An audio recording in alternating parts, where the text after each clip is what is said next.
ICC champions trophy 2025 సెమీస్లో దక్షిణాఫ్రికాకు చుక్కెదురైంది. Group స్టేజ్లో టాప్గా నిలిచిన safari జట్టుకు సెమీస్లో మాత్రం న్యూజిలాండ్ చేతిలో భంగపాటు తప్పలేదు.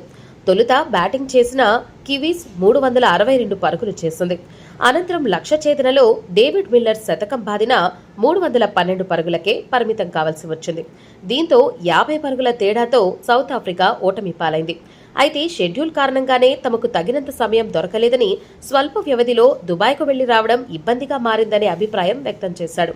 సరైన సమయం దొరకపోవడం వల్లే పిచ్ను అంచనా వేయలేకపోయామని, కేవలం 1:40 నిమిషాల విమాన ప్రయాణమే కానీ అలా మేం 2 సార్లు ప్రయాణించడం సరైంది కాదని, దుబాయ్కు సాయంత్రం 4 గంటలకు వచ్చాం. భారత్ కివీస్ మ్యాచ్ ముగిసిన తర్వాత ఉదయం 7:30 మళ్లీ పాకుకు వచ్చేశాం.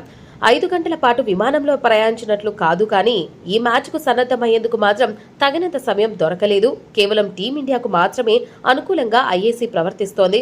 మేము బాగా ఆడాము, కానీ ఇక్కడ ఒకే రకమైన పిచ్ ఉండడం వల్ల మాకు అంచనా వేసే అంత టైం దొరకలేదు. ఏదైనా సెమీస్లో గెలిచిన కివీస్ తుది పోరులోనూ విజయం సాధిస్తుంది. టీమిండియాను ఖచ్చితంగా ఓడిస్తుందని భావిస్తున్నా అని మిల్లర్ తెలిపాడు.